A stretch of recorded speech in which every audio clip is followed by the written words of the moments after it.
Development will come to order.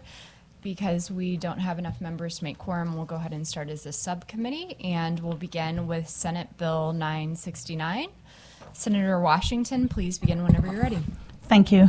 Thank you, committee, for having me today. This bill is called the Crown Act. Wasn't my initial name for it, but it is a national movement. It stands for Creating a Respectful and Open World for Natural Hair. When I first started doing this, the W was for workplace. So when I first filed this bill, basically what this bill says is you can't discriminate against anyone because of their hair, and that their hairstyle, their hair texture. Right now, I think it's been in the news pretty prevalently that Texas has passed the Crown Act as a state. However, there is a young man with dreadlocks who has been prevented from going to school for almost an entire school year.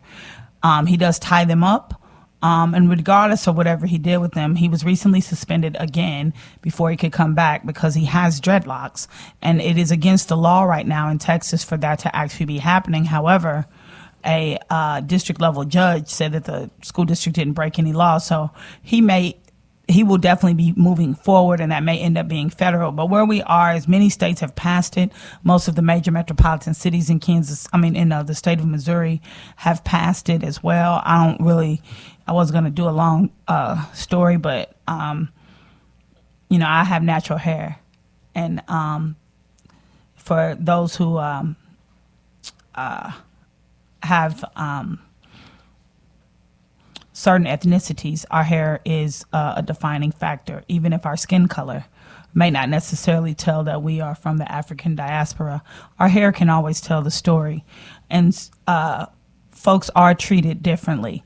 I am treated differently when my hair is straight versus when my hair is curly. And we just want to break down those types of unfair treatments to folks. My grandson, who I even treated mean, and you know that, because he has natural hair, but his texture is a little thicker than mine, and his brother's is a little finer than mine. So the brother's hair is, because the brother looks more European with his hair, he's treated differently than my other grandson, who hair is like Jesus, of wool.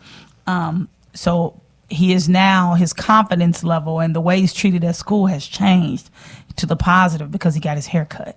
And so we don't want him to feel that way because he may want to do dreadlocks, or he may want to continue to have his afro, or whatever the case may be. And this bill would fix all of that. I'm ready for any questions if there are any. Thank you so much for that introduction, Senator. I think we're going to pause and take roll to establish our quorum. Senators Arthur, Here. Williams, Carter, Moon, Mosley. We have established a quorum. Any questions for Senator Washington? Seeing none, anyone here in support of Senate Bill 969, please come forward. Make sure to fill out a witness form, and you can leave it on the desk there.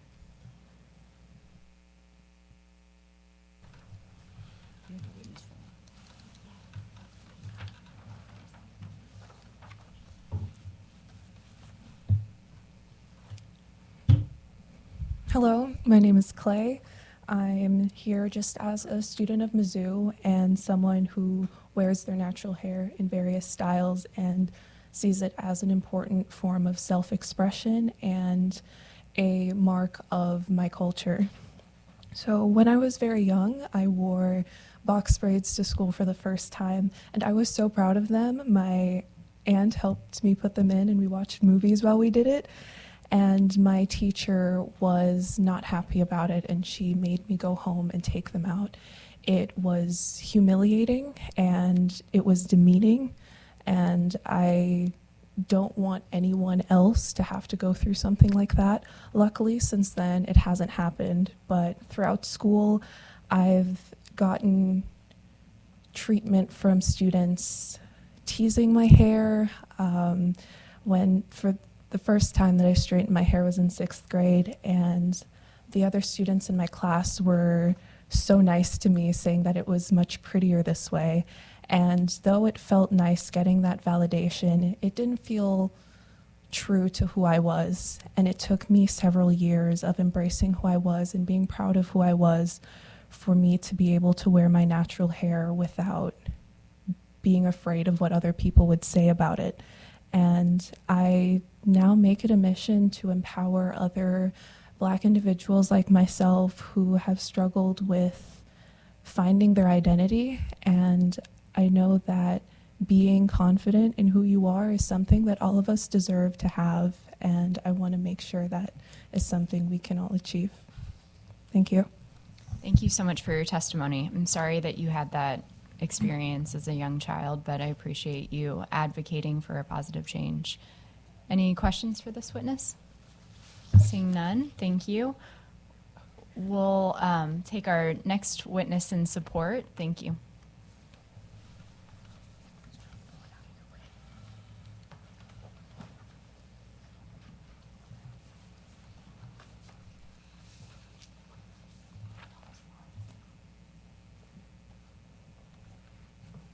Hello, my name is Makai Jav, and I am a freshman here at Lincoln University.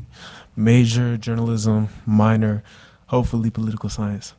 So I come here today to testify. I'm a big history dude, so just stick with me.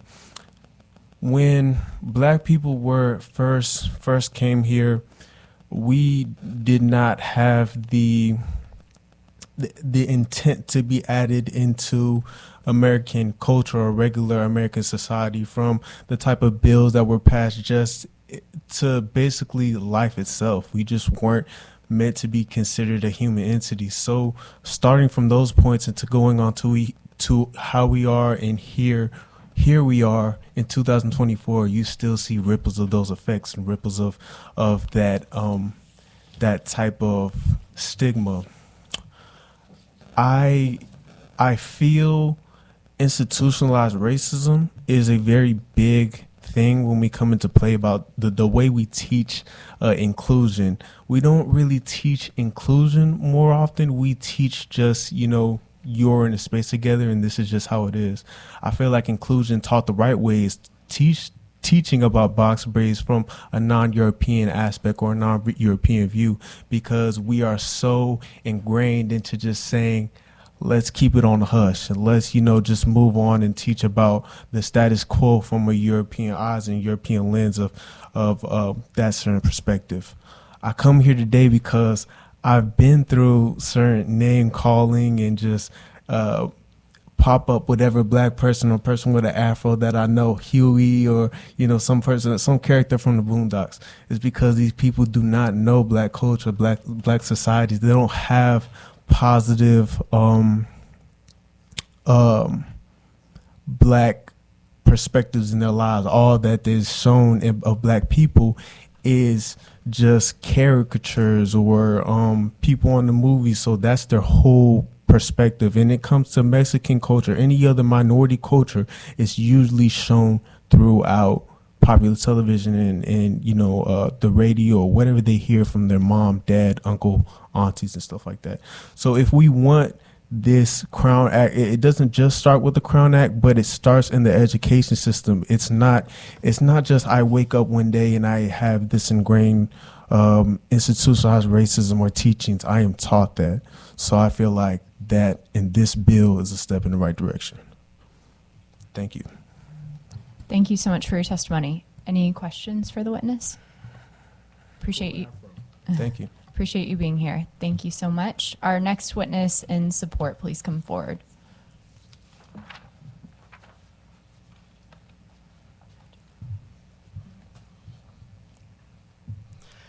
Hi, Olivia Penner, registered lobbyist for the Missouri State Conference of the NAACP, just wanting to go on record in support of Senator Washington's bill. Thank you very much for your testimony. Any questions for the witness? Seeing none, we'll take the next witness in support. Good afternoon, Jackie Barget, registered lobbyist for the city of St. Louis. We'd like to also go on record in support. First, want to thank Senator Washington for bringing this. The city of St. Louis passed their local Crown Act in 2021 and signed that into law, and we're thoroughly in support of a statewide initiative as well. I think we all would agree that it's hard enough to succeed in the workplace, and all of the things that we're trying to focus on and take care of there, and how you wear your hair should not be one of those things at all. I've also included that I'll make sure you all get a letter from Mayor Jones kind of outlining some of her troubles and issues and situations that she's gone through, and worrying about if she wears her natural hair in her journey to where she is now at mayor, and about her son and everything else. It's some good material that I'll pass along to you guys as well, so you have that. But thank you. Thank you. We'll make sure everyone gets a copy of that. Any questions? Seeing none, are there any other witnesses to testify in support?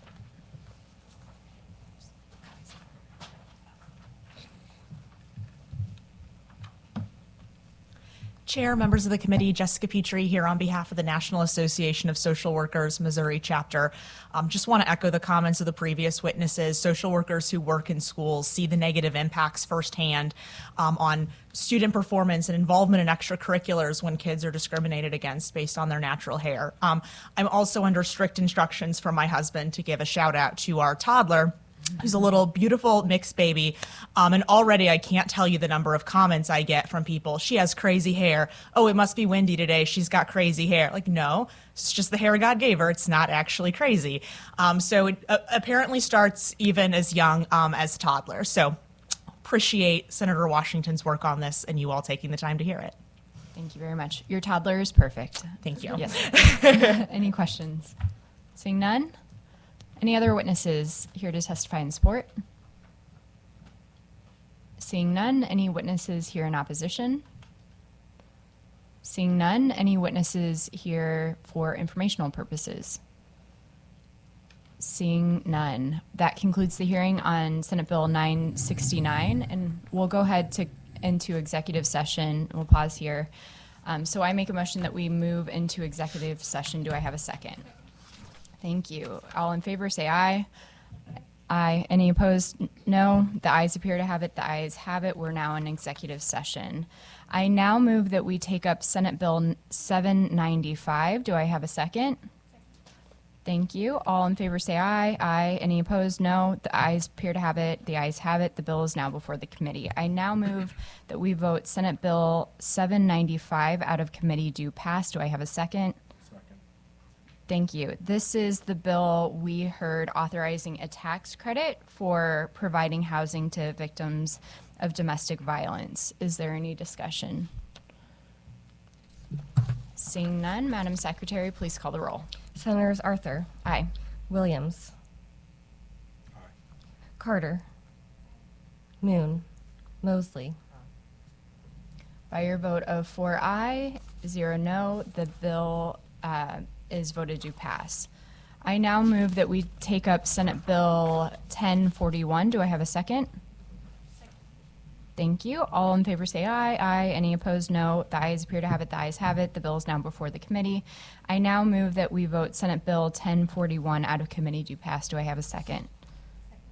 Thank you. This is the bill we heard last week relating to benevolent tax credits. Is there any discussion? Seeing none, Madam Secretary, please call the roll. Senators Arthur, Aye. Williams, Carter, I'm having conversations with the bill handler, but right now, no. Okay. Moon, Mosley. By your vote of 3 ayes and 1 no, you voted 1041 out of committee. Do pass. I now move that we take up Senate Bill 1357. Do I have a second? All in favor say aye. Any opposed say no. The ayes appear to have it. The ayes have it. The bill is before the committee. This is the legislation we heard from Senators Thompson, Rehder, and Washington that modify the Pregnancy Associated Mortality Review Board. Is there any discussion on the underlying bill? We do have a committee sub ending in .03, and I move that we adopt this substitute. Do I have a second? Thank you. Any discussion on the substitute? We're rolling together Senator Thompson, Rehder, and Senator Washington's bill. They worked with the department to address some of the concerns about identifying an individual being identified through certain information. So they have worked with the department about those privacy concerns. And a few other minor changes, increasing the number of members on the board to help accommodate some of the diversity that we're seeking. So any other questions or comments? I haven't had a chance to. Yeah, I'm sorry. I know we got it a little late. For now, though, I'll forward you just a note for information. Okay, we appreciate it. Any other discussion? Okay, all those in favor of adopting the committee substitute say aye. Any opposed, say no. The ayes appear to have it. The committee has adopted the committee substitute. I now move that we vote Senate Committee Substitute for Senate Bills 1357 and 888 out of committee do pass. Do I have a second? Any discussion on the motion? Seeing none, Madam Secretary, please call the roll. Senators Arthur, Aye. Williams, Carter, Moon, Mosley. By your vote of 3-1, that bill has been voted to pass. I make a motion we leave executive session. Do I have a second? All in favor say aye. We are out of executive session. Senator Washington, you have had already a very productive day in this committee. I see that. I like this committee. We'll go ahead and move on to Senate Bill 1099, I believe. Yes. Thank you. Thank you again to the committee. This one is real quick. This is the Walter Cronkite New Voices Act, and it just basically provides the same First Amendment protections to student journalists, whether high school or college, as professional journalists have. As a graduate of, as y'all know, I'm going to say the famed University of Missouri Columbia School of Journalism. This is very near and dear to my heart. I did start as a student journalist. In the 8th grade, I actually got a job at a real newspaper, and I was a student journalist all through high school and college. And so it's important that our young people are taught and provided the freedom so that we can continue to have a future in this industry. And then I have a lot of young folks here to talk about it. Terrific. Thank you very much. Any questions? Seeing none, we'll please bring forward the first witness.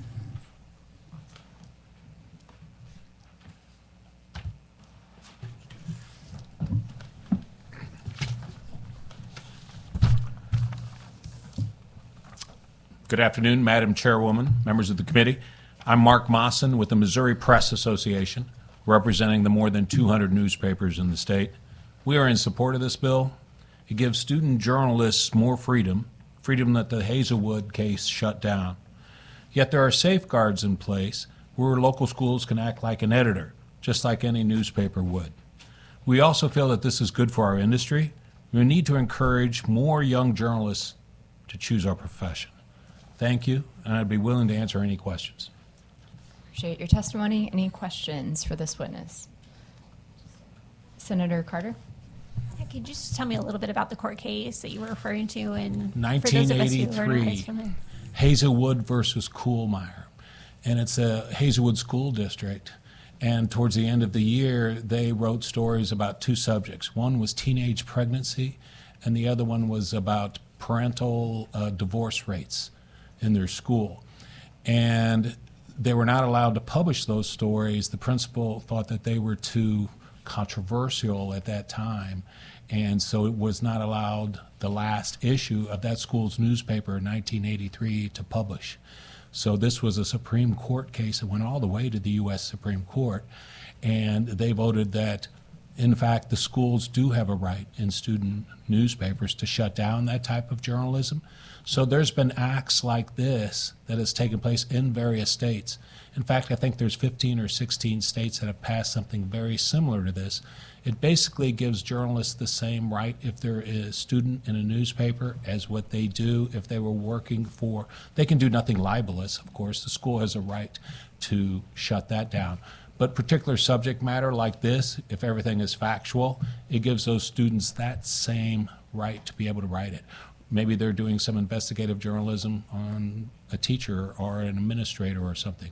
But that's what this case is trying to do. It's trying to give student journalists in schools the same rights that an editor or a writer would have, still to be edited by professionals, by school administrators.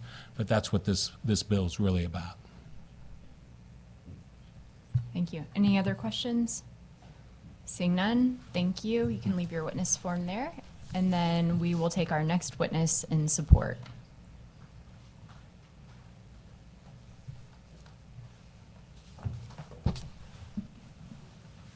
Hello. My name is Jared Schroeder. I'm an associate professor of journalism at the J School at the University of Missouri. I teach communication law. Some of these are my students. So I know the cases very well. I'm happy to answer more questions you have about the cases. I wanted to think about this bill a little differently. And first of all, I wanted to mention I have 3 teenage sons too, so I'm not just purely imagining from the ivory tower all the great First Amendment things. I also deal with a lot of free speech in my house, probably more than, it's a lot. They have a lot of things they would like to share, lots of uninformed opinions, and everything's broken and it smells bad. But anyway, so I want to give you 3 points about this bill that might be helpful. The first one is the most common argument you're going to hear, which is schools have an interest in free speech, that, we need to help our students, like schools, public schools are important democratic institutions. They help students learn how to be citizens, how to have civic engagement. And so that's the first most common, actually, we talked about Hazelwood. The most recent Supreme Court decision about student free speech was 2021. And it was, I don't want to use the words that were in the case, but the student won and the school lost. And the Supreme Court case said, just a quick part of it, America's public schools are the nurseries of democracy. So they basically made the same argument that this is the nursery, this is the birthplace, this is the place where free speech gestates in students and future citizens and voters. So that's the most common argument you hear for these bills. But the second argument I think is really interesting. These bills, because there are versions of this bill all over the country. These bills are, I think, very helpful to administrators, which I don't think people celebrate enough. We ask a lot of our school administrators. Like we had in our church small group, the assistant principal for our middle school that all my kids went to, this poor guy, just my kids alone, this poor guy. The administrators have such a difficult job, right? They have to be child development specialists and sociologists and psychologists and resolve conflicts. I like that this bill simplifies the role of the administrator. It says here are the clear roles that you have when it comes to student media, because Hazelwood, I think, caused a lot of confusion. And that's what I like about the bill, is it's helping to clarify confusion. The bill's not saying no law can exist that is above the constitutional law, that's above the First Amendment. So the Supreme Court interpreted it this way. We shouldn't create a new bill that conflicts with the Supreme Court. But this bill helps clarify their wording. It doesn't conflict with what the Supreme Court said. It takes and clarifies the part about the power of the school administrator. So that's, I think, worth noting that this kind of my second point is it helps clarify their roles. Clear exemptions, here's what your role is, administrator. Here's what the student media's role is, and it clarifies roles. The third point is it's a really well-written bill. I read a lot of badly written bills as part of my research and badly written laws. And this is a really things are defined. There are clear exemptions that give school administrators the power to protect the school environment, which is one of the Supreme Court precedents, is administrators have to have the ability to protect the school environment. But at the same time, it protects student free speech, which is very important, of course, too. The bill is so good that many, many states have already passed a version of this bill.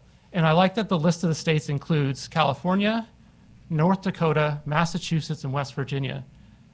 What other things do these states have in common? Like, these are not red states and blue states, rural states and urban states, all over the country. All different types of states have passed these, including all of Missouri's neighbors.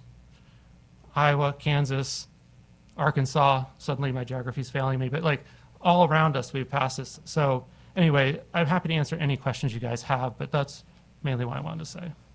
Thank you very much for your testimony. Any questions? Seeing none, we'll take the next witness in support. We do have one more bill after this, so I'm not going to impose a time limit, but if you'll just be mindful of your time. Thank you.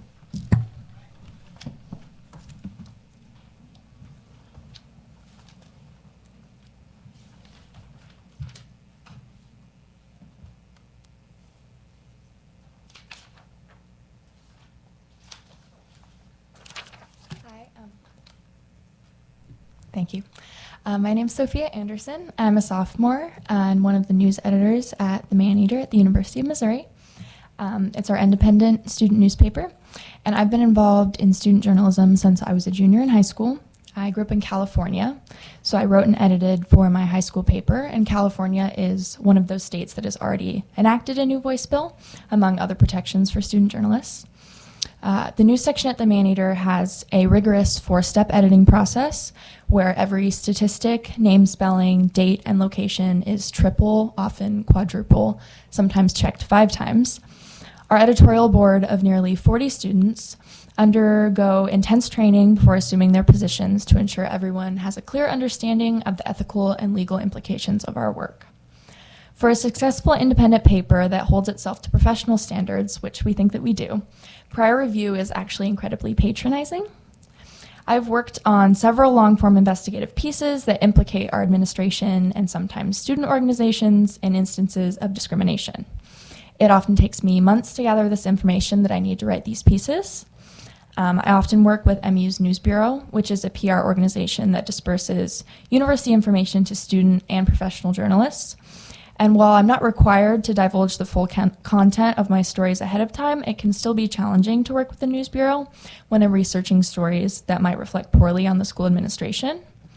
The Man-Eater has the privilege of being editorially independent, but without explicit protections against prior review for all student publications, investigative reporting can become incredibly difficult. So when you vote on this bill, I urge you to consider that voting against it may be directly taking power out of the hands of student journalists and giving it to the administrations they're dutifully trying to hold accountable. And I'm happy to answer any questions that I can. Thank you so much for your testimony. Any questions? Seeing none? Thank you. Our next witness in support, please come forward.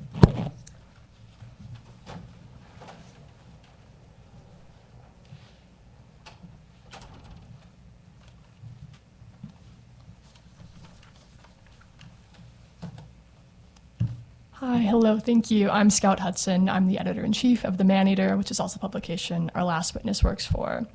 I'm also a lifelong resident of Missouri. I love this state. I love that this state harnesses and nurtures journalism. I want to make sure that our state continues to do so. I'm proud to represent the Man-Eater, as for nearly 70 years, we have been editorially independent from the University of Missouri. In the last 7 decades, we've published tens of thousands of stories, countless of which hold our administrators, local governors, and campus leaders accountable. If we were not for our institutionally guarded protections to do so, our vital contribution to MU's student body and our larger community would be severely diminished. Across the state, student publications are hoping to serve their student bodies with the same standards of truth and timeliness as the Man-Eater. Speaking in unity with the Man-Eater staff of nearly 200 journalists, we stand with these high school and college publications for the same imperative purpose. If we wish to call ourselves guardians of our nation's democracy, then it is critical importance that we work to uphold the fourth estate for citizens of every age. I ask you guys to see the necessity of a free and independent student press. Countless students who will become America's next generation of journalists will first pick up the pen in Missouri classrooms. Let it be our state's honor in protecting these rights of emerging truth tellers, and let Missouri join the 17 ranks of fellow states who have passed Senate Bill 1099 to ensure the freedom of the student press. I too am happy to answer any questions. Thank you so much for your testimony. Any questions? Seeing none, thank you. Any other witnesses who would like to speak in support of Senate Bill 1099?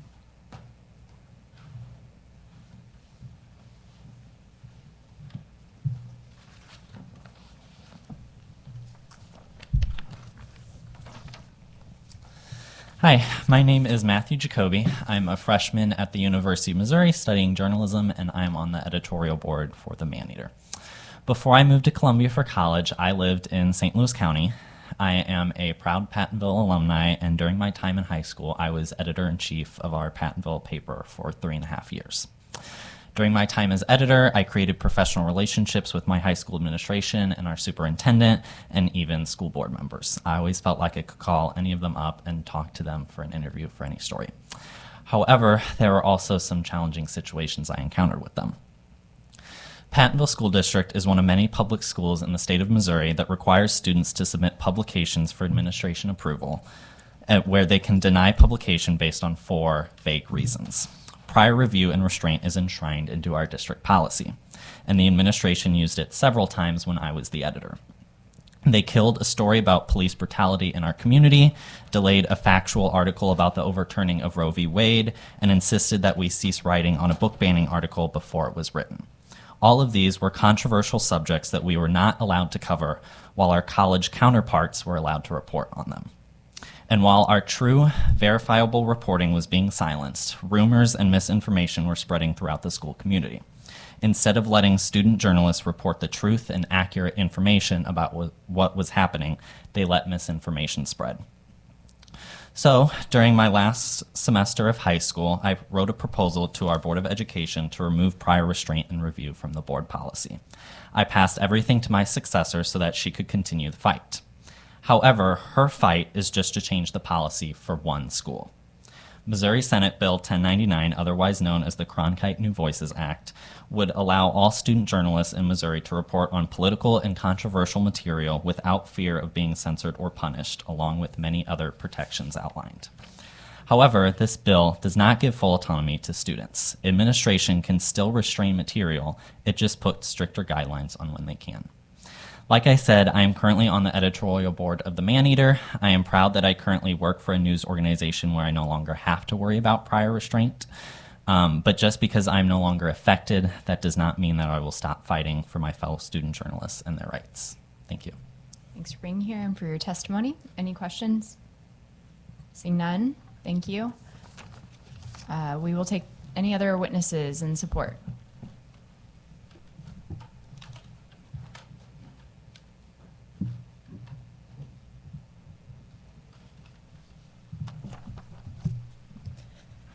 Hello, thank you for hearing all of our testimonies today. I really appreciate you giving us the time to speak. My name is Anna Coletto. I'm a student journalist at the University of Missouri, and I am testifying today in strong support of Senate Bill 1099, the Cronkite New Voices Act. The majority of my career as a journalist has been spent in Missouri, learning, leading, and reporting at this state's oldest and largest public university, Mizzou, which is also the home of the world's first journalism school. I'm a journalism ambassador. I spend hours every week talking about how great the state of Missouri is to live in, to work in, and to be a student journalist in. I moved across the country to be a student journalist at one of Missouri's greatest institutions. Then imagine my surprise when I found that this state's government still has yet to pass concrete protections for student journalism. We are all better off when student journalists learn, lead, and report freely on our public campuses, both high school and college. These students are actively shaping the future of a robust and informed democracy, conveying accurate information and creating civic-minded critical thinkers, which many of the other testimonies today have spoken to. Too often, however, we aren't respected for our work, and our voices are stifled. This bill ensures that we, student journalists, are treated with the same respect and protections granted to professional journalists in newsrooms across the country. I have seen just how hard student journalists work, how impactful our work is to our communities and educational environments. In a time where untruths and misinformation are rampant, student journalists cut through the noise with robustly fact-checked and verifiable information that genuinely matters. Without New Voices protection, this work can be barred in an instant, keeping some truth from communities and educational opportunities from some really fantastic students. I asked this committee to do what should have been done a long time ago. Support New Voices legislation. Support your Missouri students seeking to make our communities more thoughtful and informed. Support your Missouri students dedicated to truth-telling. Support your Missouri students who have lived their whole lives in this state. And support your Missouri students who have moved to study here. Their new voices are tomorrow's leaders and citizens, and we all cannot afford to stifle them. Thank you. Thank you for your testimony. Any questions? Senator Carter. Can you help me understand the structure of the newspaper now as it currently is? Like, are these independent newspapers or independent? Like, how do you work with the schools and the universities? I guess that's the question. Yeah, that's a fantastic question. So it really kind of depends school to school and newspaper to newspaper. So I'll go through a few various school settings if that's helpful. In a lot of high schools, public high schools, the newspaper is run through a sort of class. So in the New Voices legislation, you'll see protections for advisors from retribution from school administrators. So most of the time, an advisor is someone who is teaching that class, teaching the journalism class or the newspaper writing class, who helps the student editor-in-chief at that high school run the paper. This bill protects the students from censorship from that advisor, but also protects the advisor and those students from censorship coming from school administration. So that might look like a principal coming down to your classroom and saying, you can't publish this, or having to submit it for prior review, where your story, when it's completely done, fact-checked, students have worked on it for months, can be totally cut from publication. It's kind of how it works in a high school environment. In a lot of college environments, it looks a little bit different. It's a lot more nuanced at various universities. At the University of Missouri, for example, you have the Maneater, which is completely student-run. It's separate from the journalism school. That's what they're saying when they mean it's an independent publication. That is a student group where there is an advisor that is a faculty member at the University of Missouri. So this bill would prohibit that advisor from censoring work from those students or from the university administration in the same kind of way in a high school classroom. But at the University of Missouri, we also have various professional newsrooms. KBIA, the Columbia Missourian, KOMU, which is an NBC affiliate. I also think that this bill is really important for those professional newsrooms because it can get a little bit tricky in that there are students working there, and it just puts that professional work into a complicated place too. And this bill would just provide additional protections for students working in those professional spaces from potential censorship from university faculty or administrators. Does that answer your question? It does. It helps. I appreciate that. So in any way, do you think that this might discourage a school or a university from wanting to have an independent? I mean, I just asking. I what don't your think thoughts are on so personally. I think that most school systems are invested both at the high school and collegiate level in making sure they have educational opportunities of all kinds for students. I cannot personally see this bill discouraging educational environments from giving students the opportunity to study journalism. I mean, I don't think that would happen at the University of Missouri. The Maneater has existed independently for 70 years. I don't think that's a problem there at all. In high schools, I think there are so many students who are interested in journalism. I can see them doing the same thing that the Maneater exists as, just having a club that is in a class and creating their own newspaper. So I don't think it would prohibit journalism opportunities at any university or high school. And so thank you for that. Are any of the resources used by the university? Are you completely, like I said, when you're saying independent, help me to define that for me. So are you using the paper from the university, things like that? Let me help her. At least at the Maneater, it's like a club. It Okay. was the same thing you would define as a student organization. Gotcha. Okay. No, I appreciate that. Thank you. Yeah, that's what I was going to say. So the Maneater, so the University of Missouri produces, there's two papers there. The Columbia Missourian is produced by the Journalism School, which does obviously use all resources from the institution because it is also the city paper for the city of Columbia. And then the Maneater is published with resources that come from your student activity fee. Any other questions that I can answer? Seeing none, thank you so much for your testimony. Any other witnesses here to testify in support? Seeing none, anyone here to testify in opposition?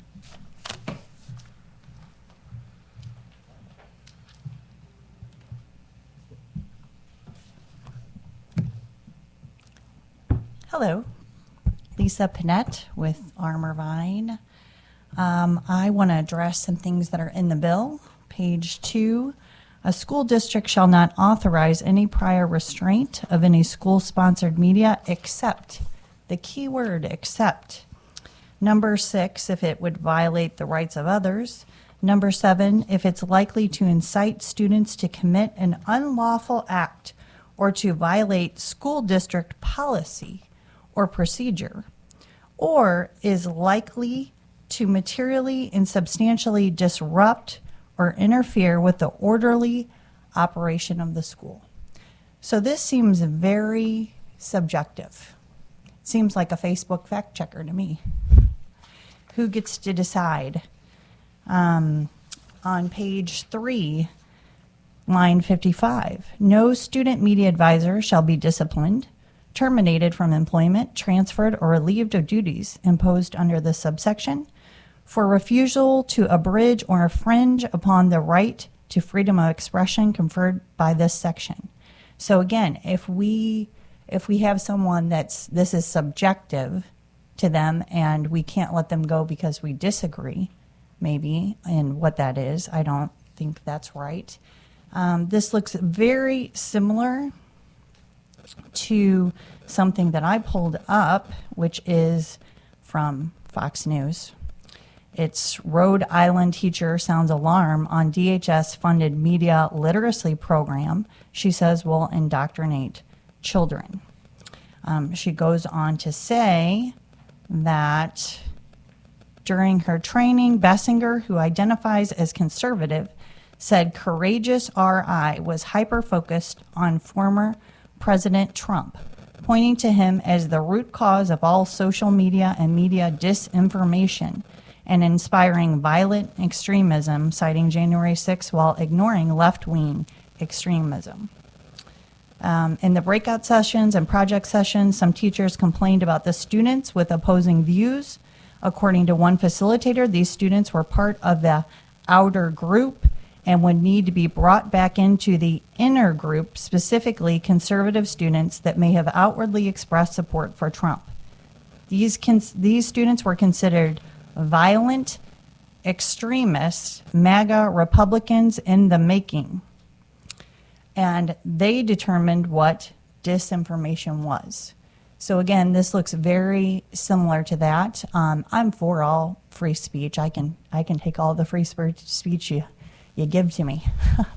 I don't have a problem with that. I have a problem when we're deciding, and we are doing that in legal language, that someone is going to be the arbitrator and they're going to definitely decide what that looks like and what it doesn't. And that's all I have to say on the issue. Thank you for that testimony. I would argue that materially and substantially disrupt or interfere with orderly operation of school, that's a pretty defined term. And I appreciate your testimony. I would argue that the language actually is pretty tight and specific to make clear that the overarching point is that school districts do have an interest in trying to keep students safe, and that seems to be this all seems to be grounded in law. So we can continue these conversations, but I appreciate your testimony. Any other questions? Well, for I this would witness? just say, like, safe. Is it safe if I don't want to call someone by a preferred pronoun? Is that safe? Or is that now disruptive in a school setting? I would say that's subjective, and one person may say that's not safe, and another may say that it is. Okay. I think probably those school policies are already in place. And so if there is an issue with that policy, that would be a discussion to be had with the school district and doesn't necessarily apply to what the purpose of this bill, which is to protect student journalists. Any other questions? Thank you so much for your testimony. Anyone else here to testify in opposition? Seeing none, anyone here for informational purposes? Seeing none, Senator, any closing remarks? Yeah, I just want to close with this bill is very specific. It is only about protecting freedom of speech for student journalists. So some of the examples that we used, so there would be no indoctrination because there's nothing taught in terms of subject-specific matters or swaying how a student would cover something. Whether or not you want to call someone by their pronoun or not would not be applicable to this bill because it's not about what they call them. It's about what they're reporting on.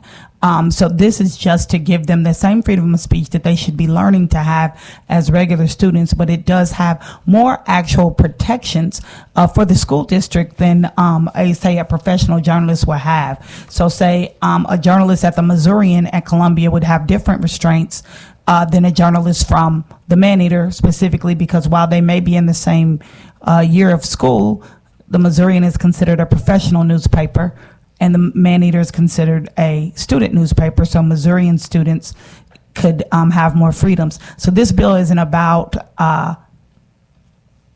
indoctrination or picking left versus right. This is just about students having the ability for them and their advisors to decide what should be published in a student newspaper, and not administrators where that could interfere with what is fair and impartial reporting. Thank you.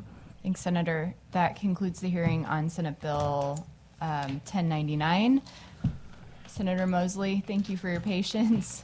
We will now begin the hearing on Senate Bill 890.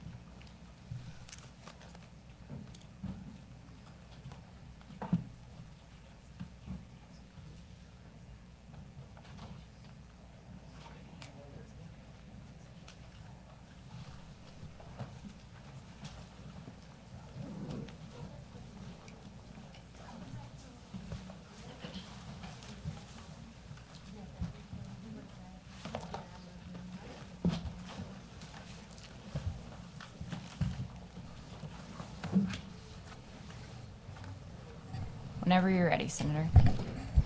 I'm ready. We have little time left before session starts, so I'm going to be brief.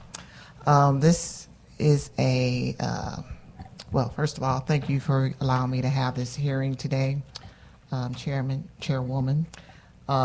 This bill will create the Missing and Murdered African American Women Task Force. Just a summary of the bill: the act creates the Missing and Murdered African American Women Task Force with membership as provided in the act. The task force shall elect a chairperson and shall hold an initial meeting before October 1st, 2024. The task force shall submit a report regarding policies and measures to address violence against African American women and girls as provided in the act to the Governor and General Assembly on or before December 31st of each year, and the task force shall expire on December 31st, 2026, unless the Department of Public Safety determines the task force should be extended until December 31st of 2028. I did have some statistics I wanted to share. As far as murdered women in this country, Missouri has is second highest in the country. It's 19.87 versus our white sisters, who is a little over 2%. And as far as missing women, black women, is 301 as of today. And that's just reported. We do know from news outlets as well as statistics that a lot of times law enforcement will not put black women in the missing reported database because they don't feel that they're actually missing. They take it upon themselves to say that the person is maybe a runaway or maybe gone somewhere with their boyfriend. So that's 301 is probably a low number. But I do have a witness that is more has more knowledge in this subject. There's no questions for me. Thank you so much, Senator. I didn't realize that Missouri had that unfortunate distinction of being ranked so terribly as it relates to that, so I appreciate it. Thank you. Let's bring your first witness forward. Any witnesses in support?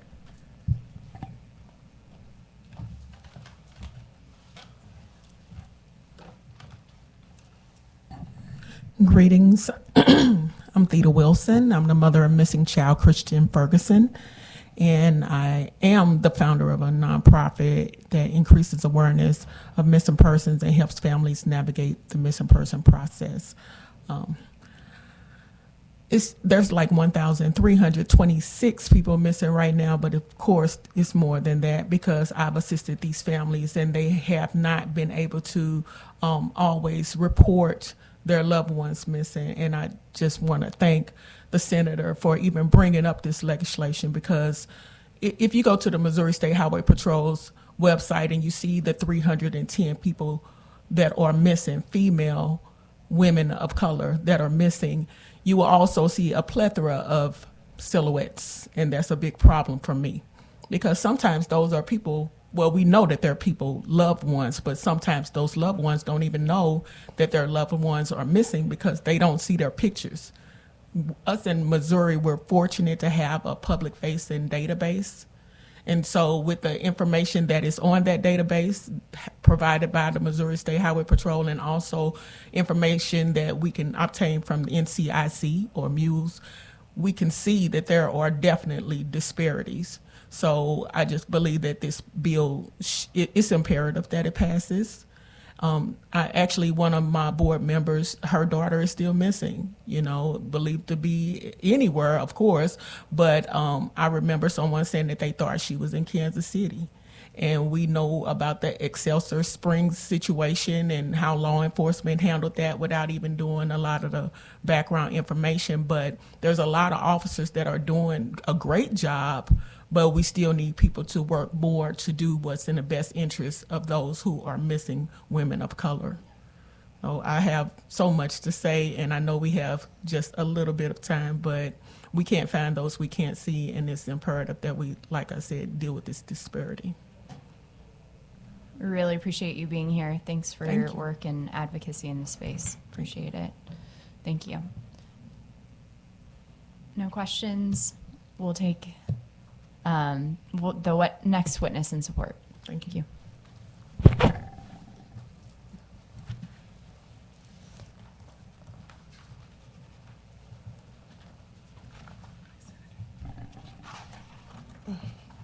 Olivia Penner, registered lobbyist for the Missouri State Conference of the NAACP.